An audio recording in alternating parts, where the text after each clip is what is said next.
जी friends, बड़ा important सवाल सामने आ रहा था कि एचपीएलसी एनालिसिस हम करते हैं और टाइम मैनेजमेंट नहीं हो पाती है, यानी हमारा एचपीएलसी लेट हो जाता है।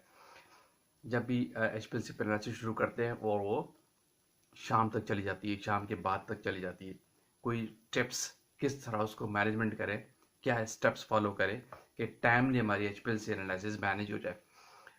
बड़ी इंपॉर्टेंट चीज़ें याद रखिए एचपीएलसी पे। अगर आप एक्सपर्टीज आपके 100% भी है, लेकिन अगर आपका टाइम मैनेजमेंट वीक है तो आप परेशान रहेंगे हमेशा एचपीएलसी को चलाते हुए। तो आज की वीडियो में आपको ये बताता हूँ कि जब भी आपने एचपीएलसी चयन करना हो तो किस किस स्टेप्स को पहले फॉलो करना है और किस तरह करना है कि आपका एचपीएलसी टाइमली मैनेज हो जाए। एचपीएलसी की टाइम मैनेजमेंट वेरी इंपॉर्टेंट है, हमेशा याद रखिएगा। ये एनालिस्ट को हमेशा बूस्ट करती है अगर जिसके अंदर ये एक्सपर्टीज है। तो आगे चलने से पहले आप देख रहे हैं मेरा चैनल वॉइस ऑफ ज्ञानी और मैं सफदर खान ज्ञानी।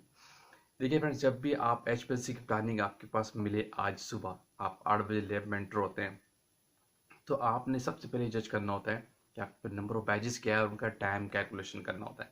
सबसे पहले टाइम कैलकुलेशन के आपका एचपीएलसी की जॉब कितने घंटे की जा रही है। अगर 5 सैंपल है, 6 सैंपल है, 7 है या 2 है, 3 है, कितने घंटे की जॉब जा रही है, उस लिहाज से आपने आगे का स्टेप करना होता है।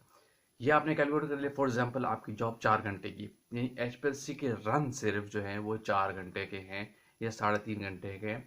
लेकिन आपको पता है उसके साथ साथ उससे पहले प्रिपरेशंस भी होती है और इन दी एंड वॉशिंग भी होती है। ये भी टाइम अलग से होता है, ठीक है, वो भी आपने देखना होता है।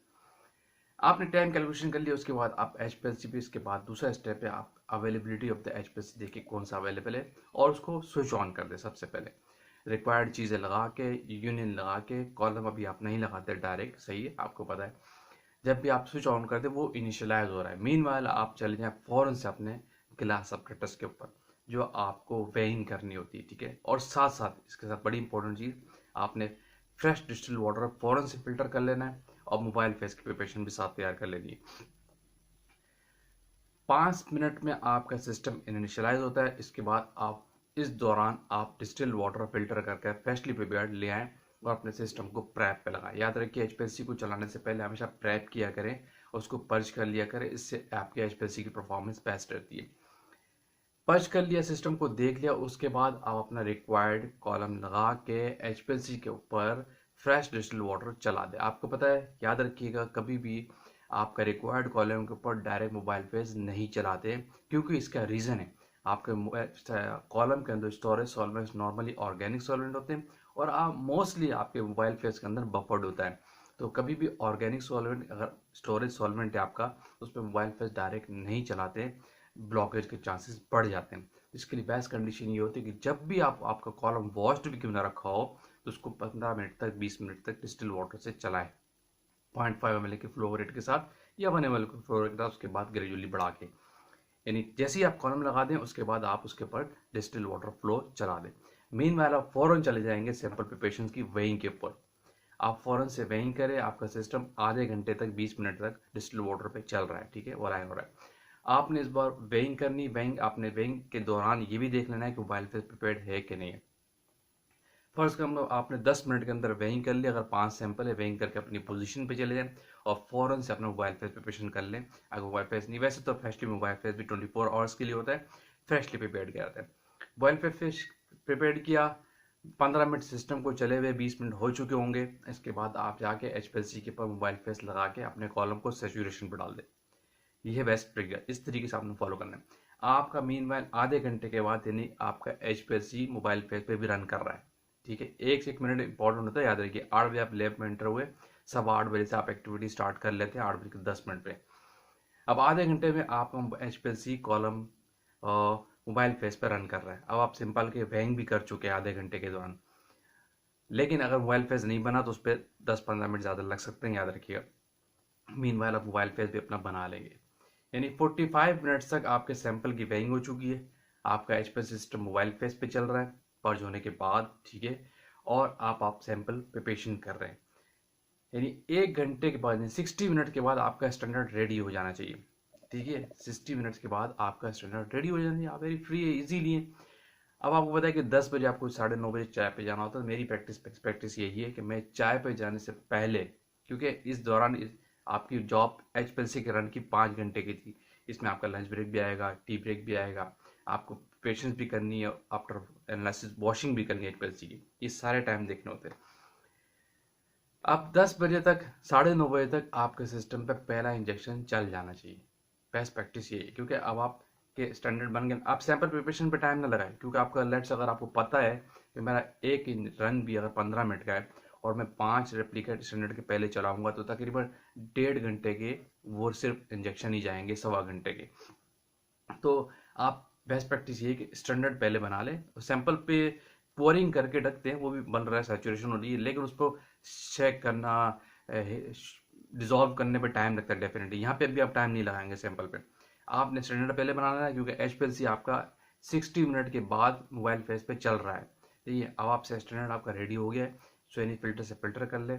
सैंपल अभी फिल्टर नहीं करें, सोनी फिल्टर सैंपल को वायल में नहीं डाले, उसकी जितनी रेजोल्यूशन है वो उसके बाद बना ले, कोई इशू नहीं है। लेकिन आप फॉरन से सिस्टम पे जाएं, सीक्वेंस कमांड बना ले। 10 मिनट आपको सीक्वेंस कमांड बनाने के लगेंगे कि कौन सा मेरा पोजीशन में स्टैंडर्ड है, कौन सा सैंपल है, कितने नंबर ऑफ सैंपल, उनके बैच नंबर, उनका नेम सब आप डालते, एक सीक्वेंस बनाते सिस्टम को कमांड देने के लिए, जिस पर 10 मिनट लगते हैं। मीनवाइल आपका lunch break time, tea time करीब आ जाएगा, 9:30 बज चुके होंगे, 9:30 से 9:45 हो रहे होंगे, लंच टी का टाइम होगा। लेकिन अगर चाय से पहले आप सीक्वेंस नहीं भी चलाई, कोई इशू नहीं है, चाय पी के आ जाए। लेकिन बेस्ट प्रैक्टिस यही है कि चाय पे जाने से पहले ट्राई इंजेक्शन लगा दे, स्टैंडर्ड को सिलेक्ट करके चला दे। अगर आपके सुबह की चाय 9:30 या 10 बजे से जाने से पहले आप पहला स्टैंडर्ड सेलेक्ट कर लेते हैं तो आपका टाइम हमेशा मैनेज रहेगा। अगर आप पहला स्टैंडर्ड ही दोपहर को लंच टाइम पे पिक करेंगे, चलाएंगे, तो इम्पॉसिबल है आपकी HPLC की टाइम मैनेजमेंट हो। सुबह 10 बजे की चाय से पहले पहले आपने अपने स्टैंडर्ड प्रिपरेशन का पहला इंजेक्शन पिक कर लेना। अब आपके 11 बजे तक, 11:30 बजे तक स्टैंडर्ड खर्चा चल रहे होंगे, 10 बजे तक आपका सिस्टम चल गया, ठीक है, आप चाय पे गए, आराम से चाय पी के आए, अब आपने सैंपल प्रिपरेशन कर लिए, आते पहले स्टैंडर्ड को देख लेना है कैसा है क्या नहीं। अब आप 11 बजे तक आपके पास फ्री टाइम है, 11:30 बजे तक आप सैंपल प्रिपरेशन करेंगे आराम से, ठीक है, आराम से सैंपल प्रिपेयर करेंगे। लंच पे जाने से पहले आप स्टैंडर्ड पीस फिल्टर करके सिस्टम के अंदर रख देंगे और 12 बजे से पहले पहले आपके सैंपल की सीक्वेंस भी चल जाएगी। तो ये तरतीब आपने रखनी है, याद रखिएगा। यानी सुबह चाय से पहले आपका स्टैंडर्ड चल जाना चाहिए, पहला कोशिश करें, मैक्सिमम कोशिश, नहीं तो चाय के फौरन बाद तो लाजमी चलना चाहिए। और दोपहर के लंच 12:30-1 बजे से पहले पहले आपके सैंपल भी रनिंग में आ जाने चाहिए, सैंपल प्रिपेयर होने चाहिए, सैंपल रेडी होने चाहिए। अब लंच के बाद आप आएंगे 1:45 बजे, नमाज पढ़ के सारे काम करके आप फ्री है, आपका सिस्टम आराम से चल रहा है। आपका सिस्टम की कैलकुलेटेड आपको पता है 5 घंटे की जॉब है, आपने 10 बजे भी चलाया है तो सिस्टम आपका 3 बजे तक जाएगा, 3-3:30 तक जाएगा। उसके बाद आपके 2 घंटे वॉशिंग के, very relax, very easy. Main वाला आपका सिस्टम चल चुका है, लंच के बाद भी अपनी डॉक्यूमेंटेशन करेंगे, जो उसके एक्स्ट्रा टेस्ट है उस सैंपल के वो भी साथ साथ परफॉर्म करने होते हैं। उसकी पेरेंट्स चेक करेंगे, पीएच चेक करेंगे, एलओडी लगा, एलओडी तो टाइम नहीं लगती, याद रखिए, एलओडी को लेट नहीं करते। और दूसरे टेस्ट है जो जितने फिजिकल पैरामीटर के टेस्ट है, रॉ मटेरियल अगर आपके पास या फिनिश प्रोडक्ट है, वो उसके इसके बाद मीन वाइल 3 बजे के टाइम आप परफॉर्म करते हैं। तो ये रखिए हमेशा मैनेजमेंट HPLC के अंदर, आपका टाइम कभी भी लॉस नहीं होगा, आपका HPLC बिल्कुल टाइमली मैनेज होगा।